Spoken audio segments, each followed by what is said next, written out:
I watched the movie Demon Slayer. This is one of the best animated movie out there. I mean, extremely mature story, 10 out of 10. I moral, I spiritual transformation story.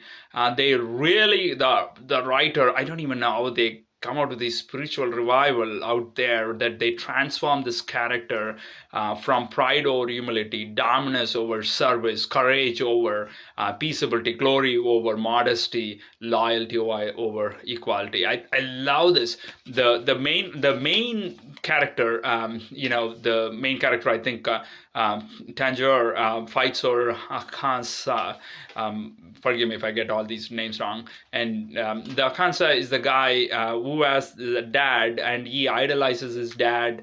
The best thing becomes the ultimate thing. He treats him as a god, and he was sick, and he was trying to rob and steal, and the dad loses the pride, and dad wants to control the outcome. He lets go of his life because of this kid's behavior, and he gets more hurt people, and he goes and gets rid of the entire town out there and the judges out there, and then the storyline goes this way, right? It helps us to understand how we live in a pride-based society where you're doing good to people just to show that you can look good, and if that does not go our way, we lose control over it, and we do anything to gain the control, and that's what the dad did. And again, if you have some control issues, if you have any thoughts of letting go of your life, please seek help.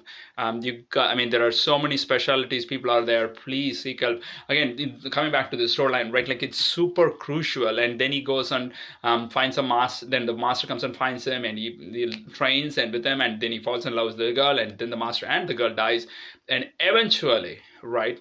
And he finds out, and he takes revenge and kills everyone. And in most of the common animated stories, the revenge success or something like that. Most of the movies, I should say, not animated movies. But I love the storyline, how this author turns the corner and sheds a different side of the honor society. We got to think what is best for the people, right? And I love the way they show, even when you're going to do anything for others, you should not be uncertain about when you serve others.